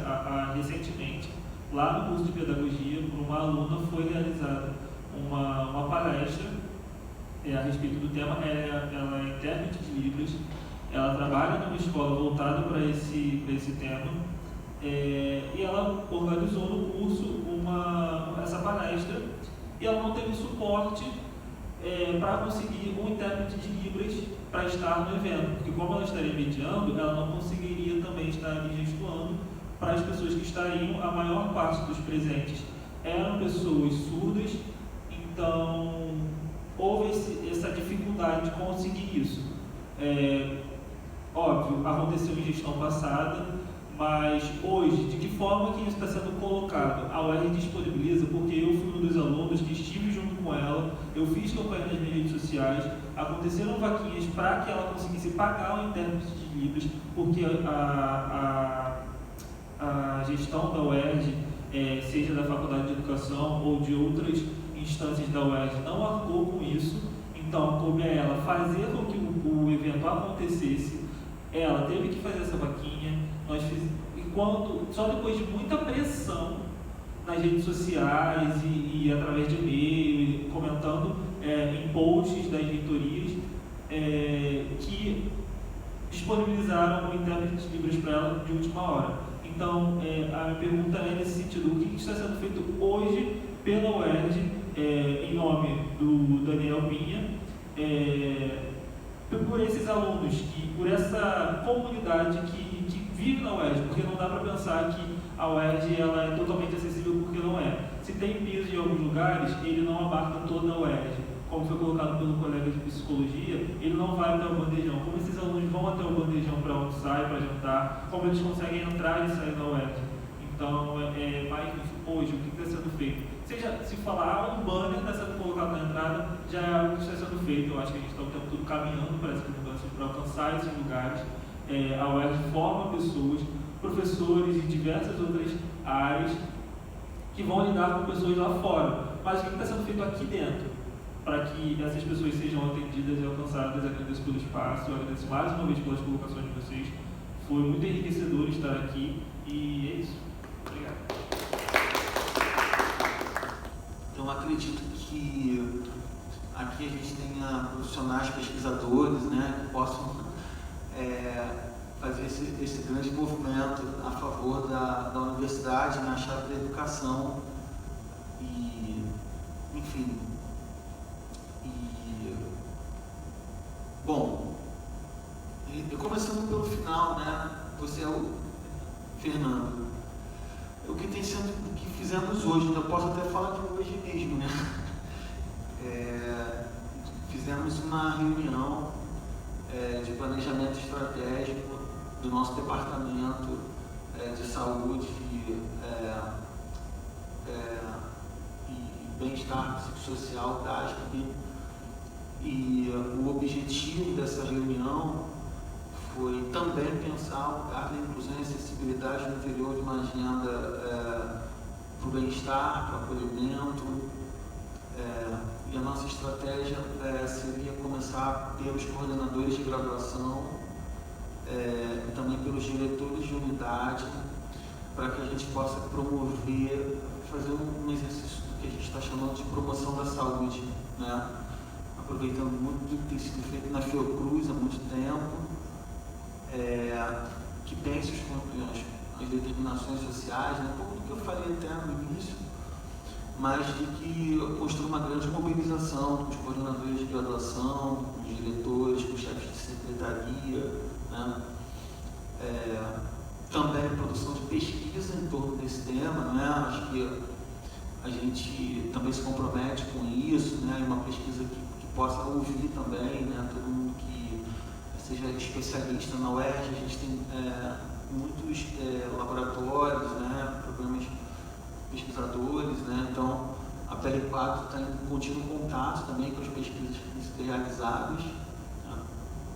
E o atendimento, né? A gente acha que o atendimento individualizado ele não é o primeiro instrumento, mas ele é fundamental de ser reservado ali para pessoas que recebam, que possam receber tanto atendimento para a pessoa com deficiência, quanto atendimento para pessoas neurodivergentes e que estejam sofrendo estresse, enfim.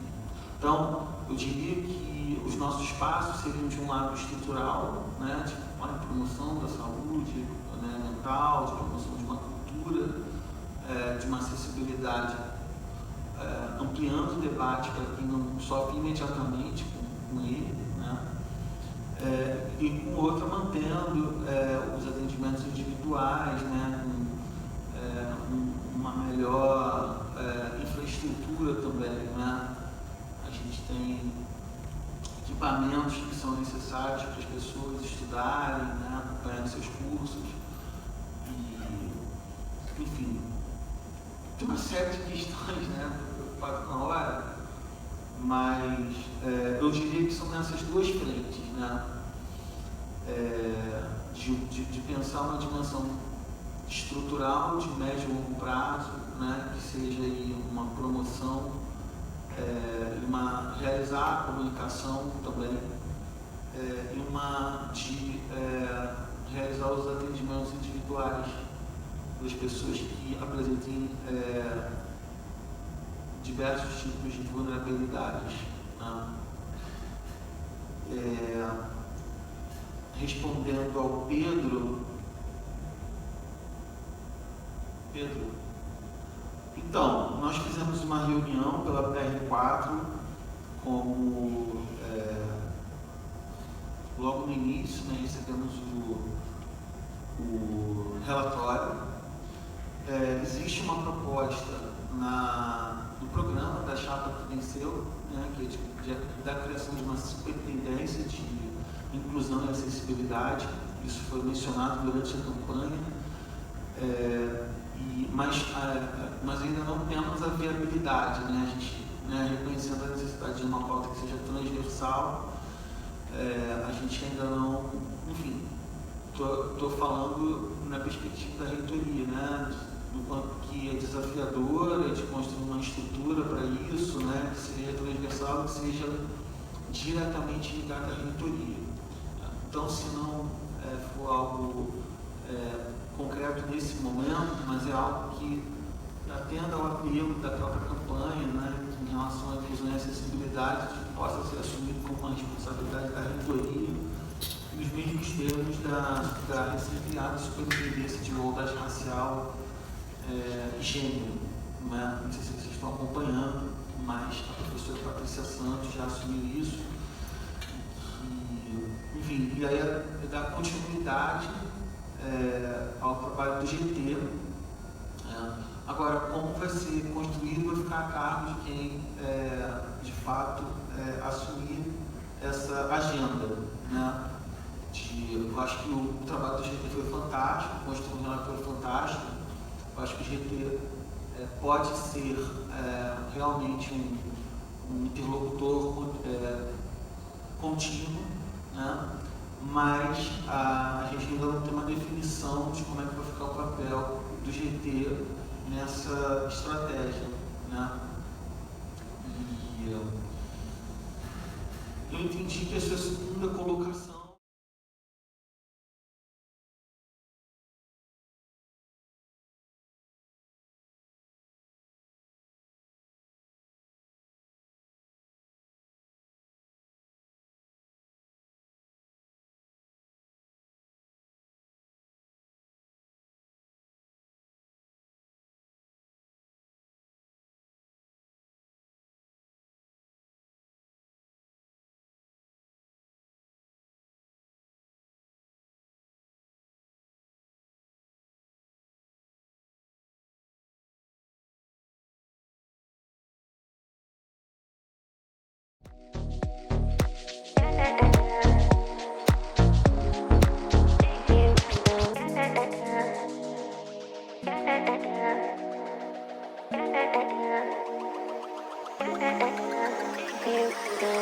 You